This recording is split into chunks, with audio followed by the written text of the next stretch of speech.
You always own the option of having no opinion. Marcus Aurelius. Think about that line for a moment. How much of your anger, frustration, or sadness has ever been caused by things outside your control? A careless word from someone, a situation that didn't go your way, or a moment where life seemed unfair. We react, we explode, or we shut down.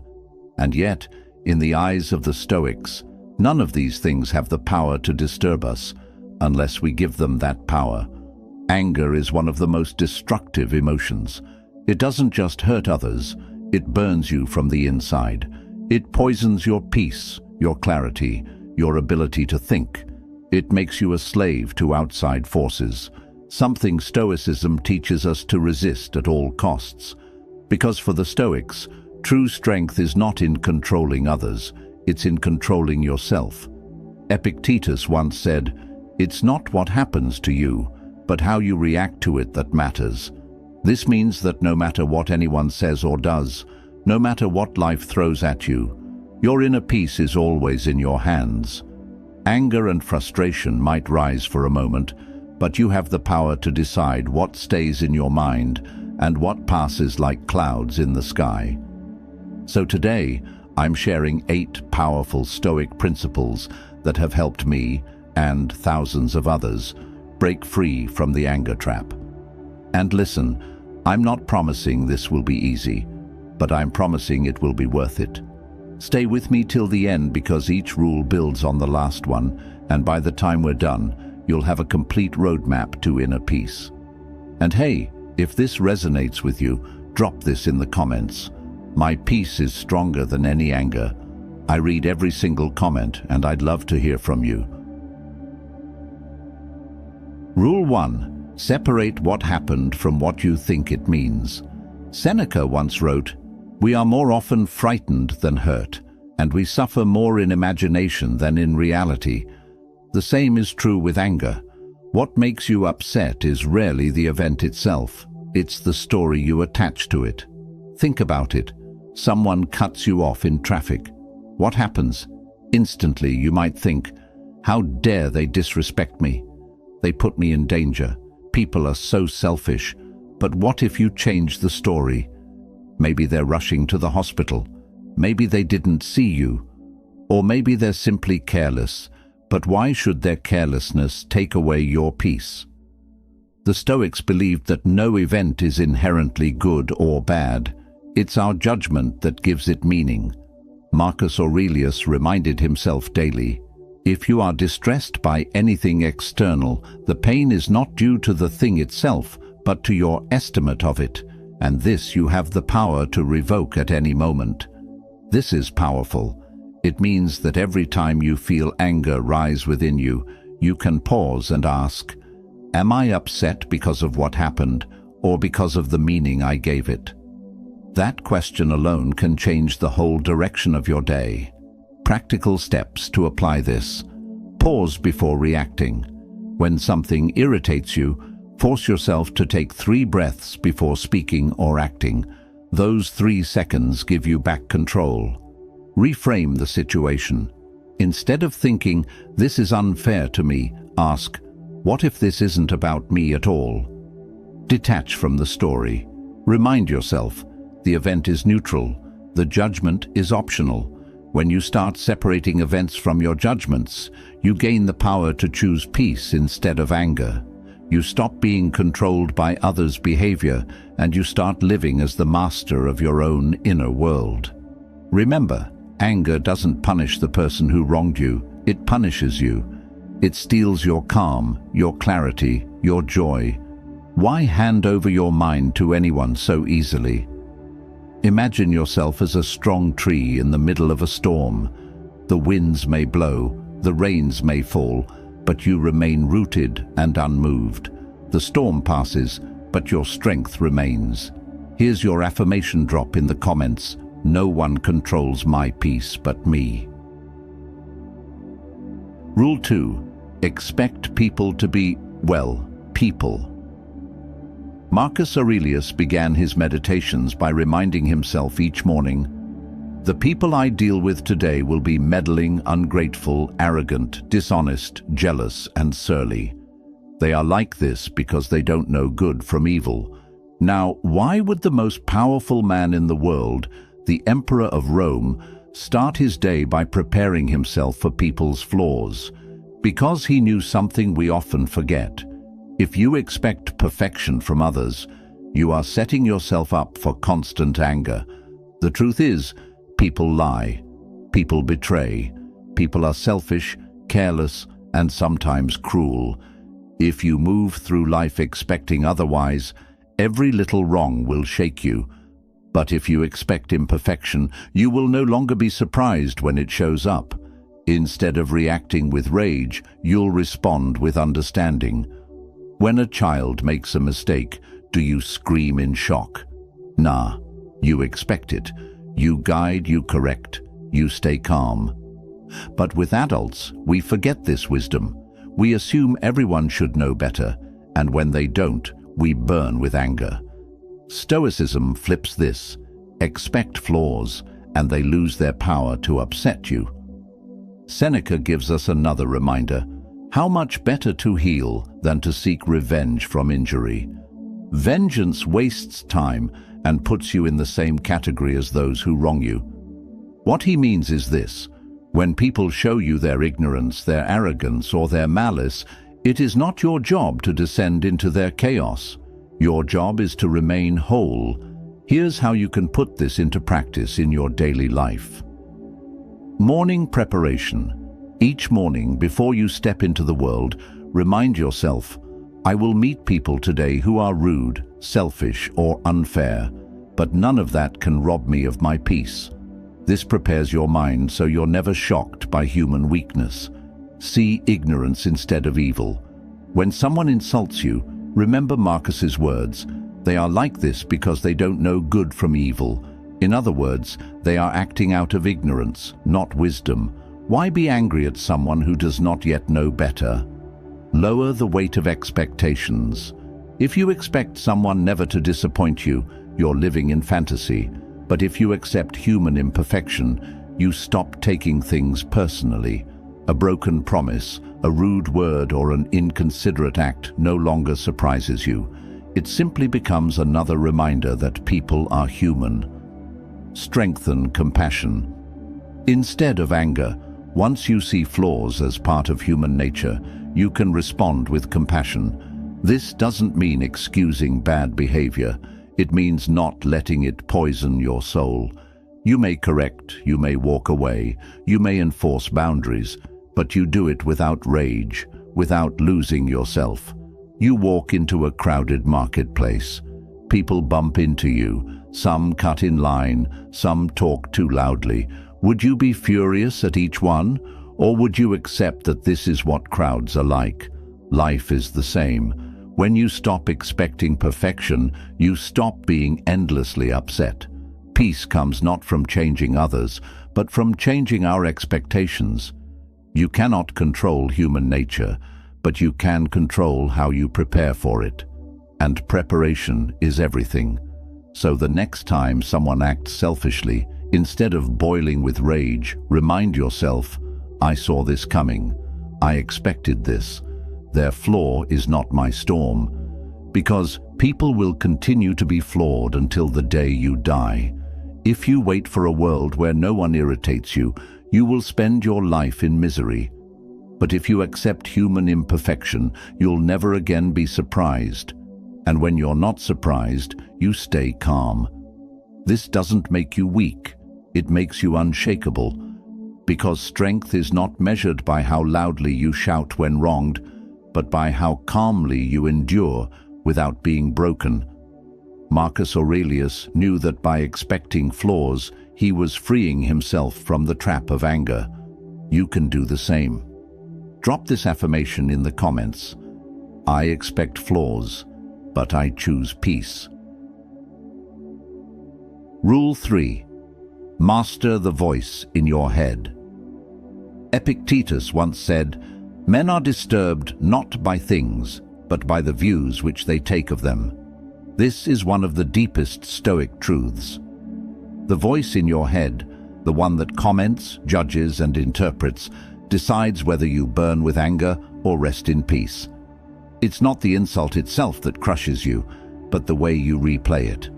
It's not the challenge itself that drains you, but the story you attach to it. This isn't fair. This always happens to me. Why can't people treat me better? The Stoics understood that we don't suffer because of reality.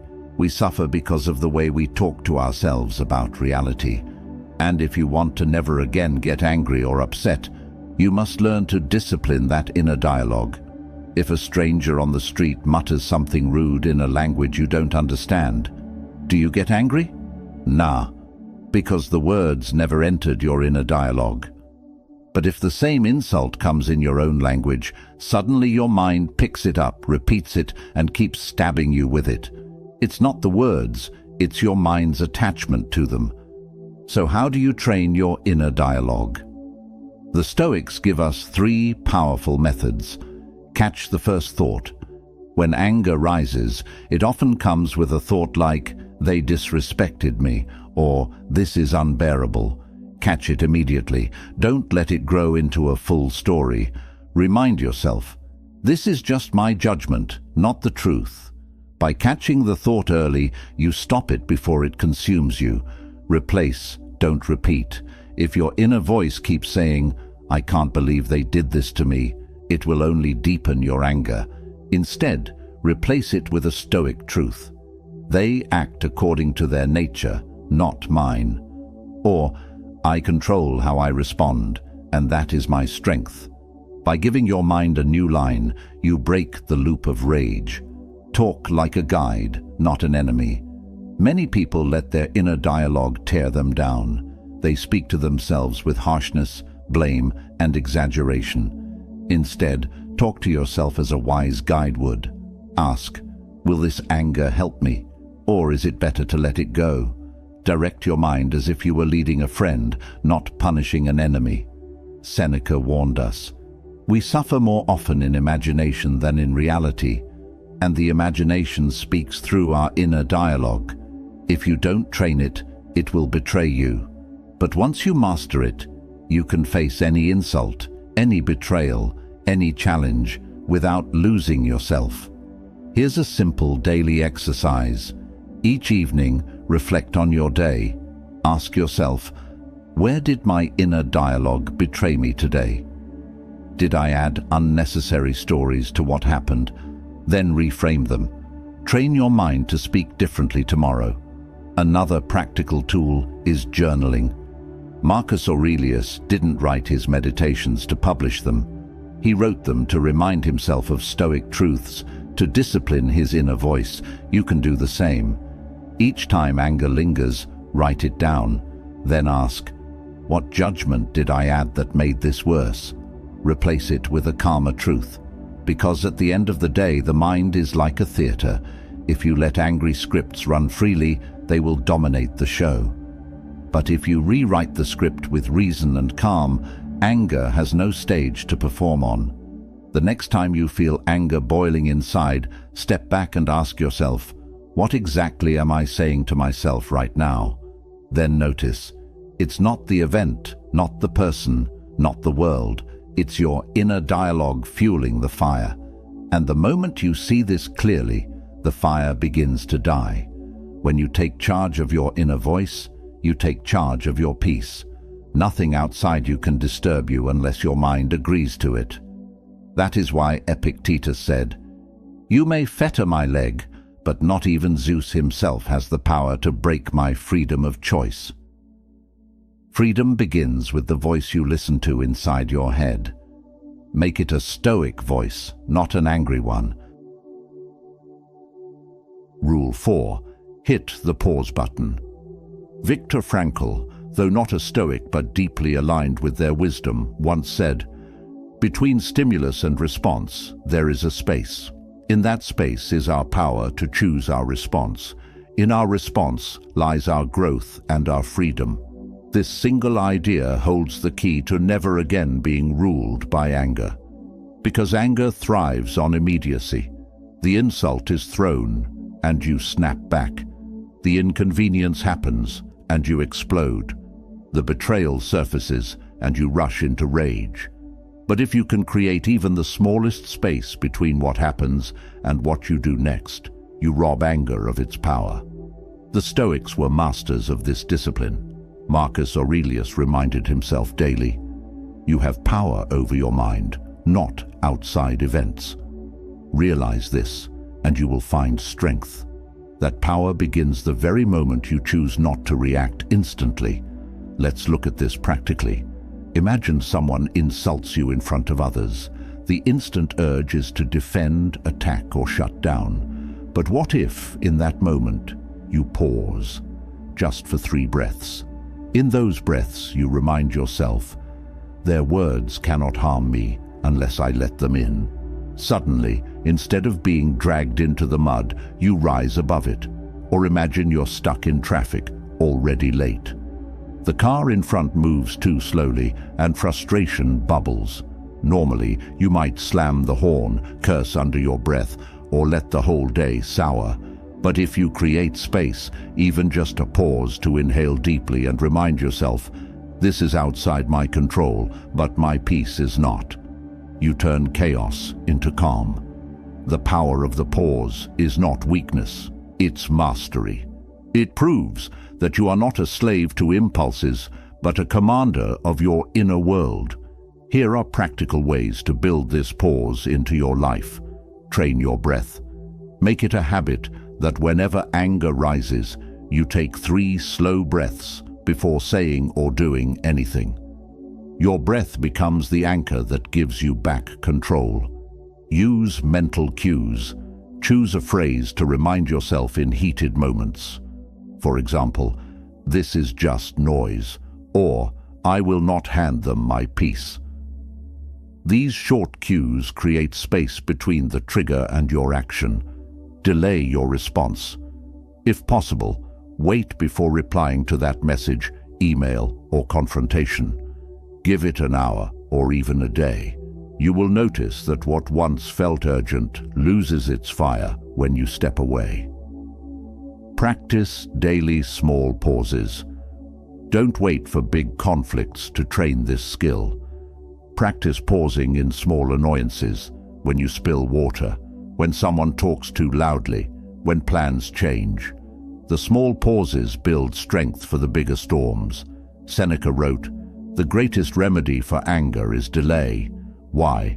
Because anger is like a fire. If you fuel it instantly, it grows wild. But if you let time and space pass, the fire burns itself out. And remember, the world expects you to be reactive. They expect you to yell when insulted, slam the door when frustrated, or lash out when betrayed. But when you respond with calm instead, it unsettles them. It shows them you cannot be controlled. That is true power. Creating space is not just about avoiding conflict, it's about building dignity. It's about saying, "I am not an animal driven by reflexes. I am a human being with reason, with discipline, with choice. That choice is where your freedom lives." So the next time life tests you, don't ask, "How can I crush this anger instantly?" Instead, ask, "Can I pause long enough to let reason step in?" That single pause may save your peace, your relationships, and even your health. Because anger wants immediacy, but wisdom thrives in patience. Rule 5. Don't take their stuff personally. Epictetus taught, "If someone speaks badly of you, remember that they do so because they think it right. It is not the words themselves that harm you, but your interpretation of them." This lesson is vital if you want to free yourself from anger. Most of the time, the reason we get upset at insults or criticism is because we take them personally. We allow another person's words to enter our chest like arrows. But here is the truth. Insults are rarely about you. They are about the person throwing them. Think of it this way. If someone is bitter inside, bitterness will spill out. If someone is insecure, they project that insecurity onto others. If someone is angry at life, they will aim that anger at anyone in sight. When you understand this, their words stop being daggers and become mirrors, mirrors reflecting their inner turmoil, not your worth. Seneca once wrote, "A man who suffers before it is necessary suffers more than is necessary." When someone insults you, you suffer twice, once when they speak, and again when you keep repeating it in your mind. But what if you didn't repeat it? What if you recognized, this is their noise, not my truth? Here's how you can practice this in your daily life. Redefine insults. Instead of thinking, they hurt me, shift your perspective to, they revealed themselves. Their words expose their own bitterness, ignorance, or lack of control, not your identity. Practice indifference. Marcus Aurelius often reminded himself, choose not to be harmed, and you won't feel harmed. Don't feel harmed, and you haven't been. When insults come, you can decide not to pick them up.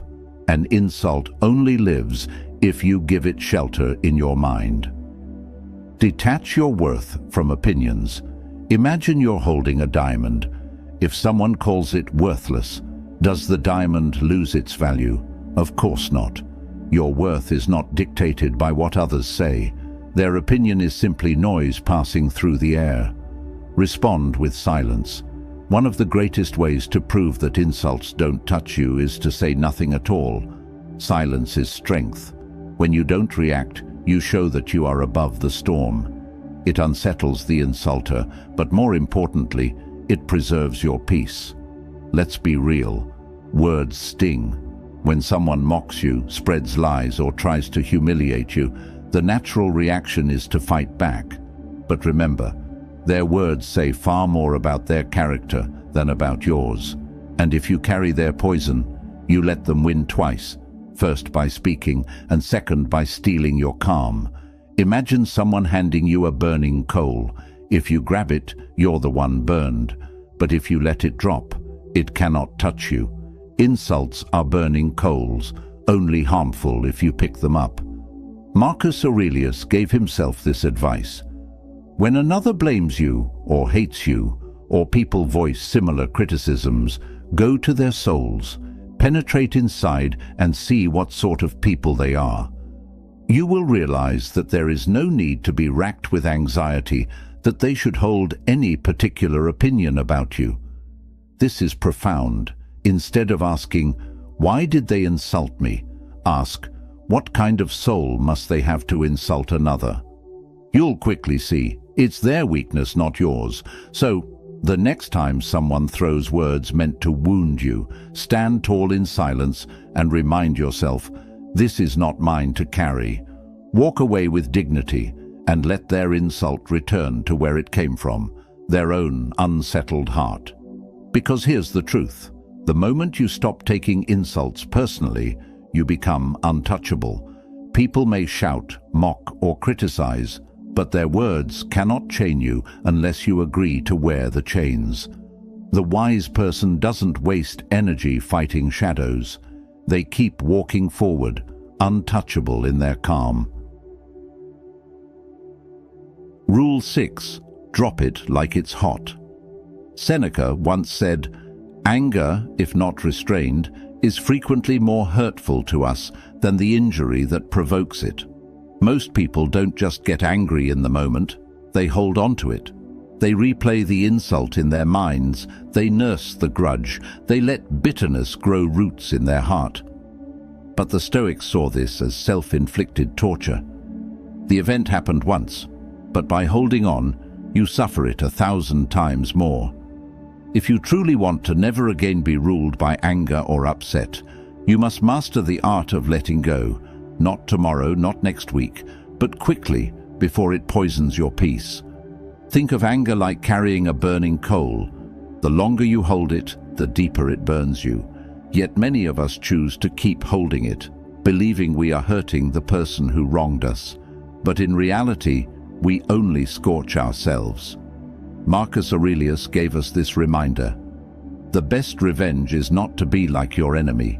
When you hold on to anger, you mirror the very person who harmed you. But when you let go, You rise above them, you reclaim your dignity and protect your mind from being dragged into the mud. So how do we practice letting go quickly? Name the weight.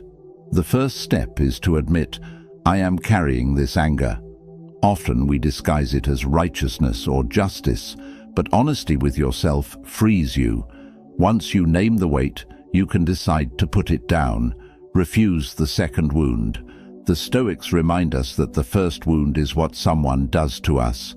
The second wound is what we do to ourselves by clinging to it.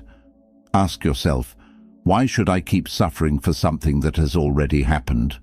Refuse the second wound. Drop it before it multiplies. Shift focus to action. If there's something you can fix, fix it. If not, accept it and move forward. Anger is wasted energy. Turning that energy into purposeful action is how you transform pain into strength. Practice mental release. Visualize the anger as a stone in your hand. See yourself opening your palm and letting it fall. Sometimes a simple visualization helps your mind release what your heart is gripping too tightly. Seneca also said, anger, if not dismissed, is like poison. The longer it stays in your system, the more it spreads, clouding your thoughts, poisoning your relationships, and stealing your peace. That's why the ability to let go quickly is not weakness, it is wisdom. Imagine this scenario. You're in an argument and harsh words are exchanged. Later that night, the other person is asleep peacefully, but you are awake, replaying every word, thinking of what you could have said. Who suffers more? Not them, you. Holding anger is choosing to suffer for someone else's behavior. But what if, instead, you let go? You say to yourself, it has happened. It is over. I will not relive it. Suddenly, the burden lifts. You breathe again. You regain your clarity. You return to the present moment where peace always lives. The Stoics knew that life is too short to waste in anger.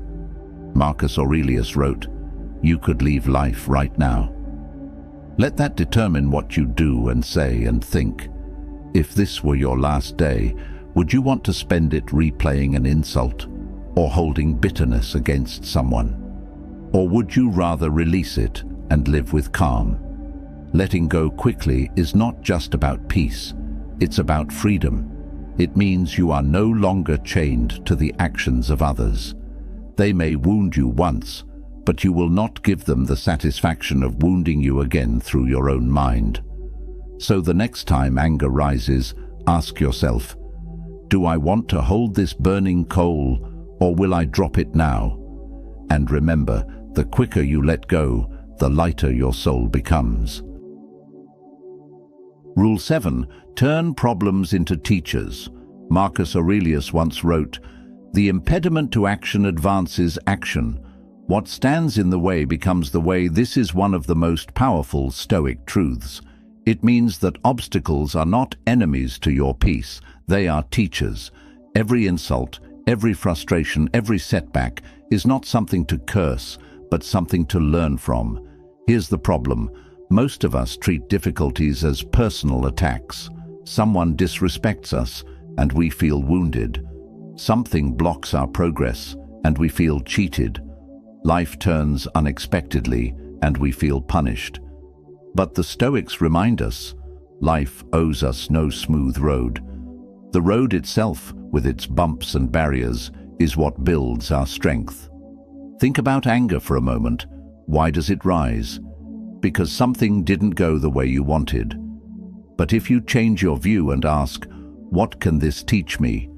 Suddenly the anger weakens. The problem transforms into practice. The obstacle becomes training. Seneca taught, difficulties strengthen the mind as labor does the body. In other words, just as muscles grow only when tested with resistance, your character grows when tested by setbacks. If you never faced disrespect, how would you practice patience? If no one ever opposed you, how would you strengthen resilience? If life never disappointed you, how would you learn acceptance? To apply this, start practicing these 3 mental shifts. Ask the training question. When someone angers you, don't ask, "Why me?" Instead ask, "What skill is life training me in right now?" Patience, calm, detachment. This reframes changes frustration into practice. Flip the value of setbacks. When things don't go your way, instead of saying, "This ruins everything," say, "This is part of my training." Treat every difficulty as a weight in the gym of life. Without it, you'd never grow. Honor the lesson, not the hurt. Even when pain strikes, focus on the lesson it brings, not the wound it leaves. An insult may sting, but it teaches you endurance. A delay may frustrate you, but it teaches patience. Let's make this practical. Imagine someone betrays your trust. You could be consumed by rage, thinking only of their betrayal. Or you could step back and ask, what does this teach me about trust, about human nature, about resilience? The lesson becomes a shield that prevents the anger from consuming you. Or picture losing an opportunity you worked hard for. Most would drown in bitterness, but the Stoic response is, "This loss is my training in acceptance. It will strengthen me for something greater." The obstacle doesn't break you, it builds you. Marcus Aurelius lived this daily. As emperor, he faced betrayal, war, plague, and endless criticism. Yet instead of raging at the unfairness of life, he wrote to himself, "The obstacle on the path becomes the path." He used each hardship to strengthen his soul. When you start to see setbacks as teachers, something amazing happens. You stop being surprised by them. Instead of anger, you feel readiness. Instead of bitterness, you feel wisdom. And with every trial, you become calmer, stronger, more unshakable. Because the truth is, life will never stop throwing obstacles your way. People will always disappoint you. Situations will always frustrate you. Plans will always shift. You cannot stop that. But you can train yourself to meet them, not with anger, but with curiosity and strength. So, the next time you feel anger boiling because life isn't going your way, stop and ask, "What lesson is hidden here for me?" And remind yourself, the obstacle is not my enemy, it is my teacher. This shift will not only calm your anger, it will transform your entire relationship with life. Suddenly, nothing is wasted. Every trial is training, every insult is instruction, every setback is strength in disguise.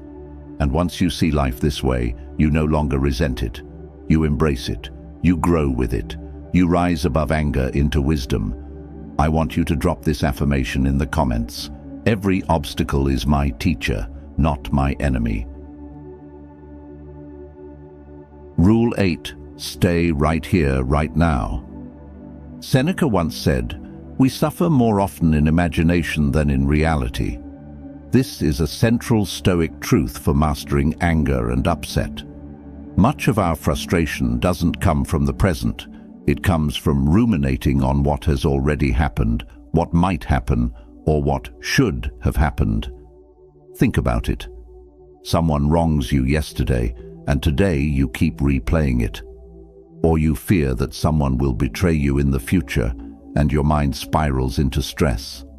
The event itself may be minor or even forgotten by others, but you are living in it over and over again. That is where anger and upset take root. The Stoics taught that your power lies in the present moment. You cannot change the past, you cannot control the future, but you can choose your thoughts, your attention, and your actions right now. Anchoring yourself in the present is like dropping a heavy anchor into a stormy sea. It keeps you stable when the waves of emotion threaten to capsize you. Marcus Aurelius reminded himself, "Confine yourself to the present." By focusing only on what is before you, you refuse to give energy to imagined wrongs, slights, or worries.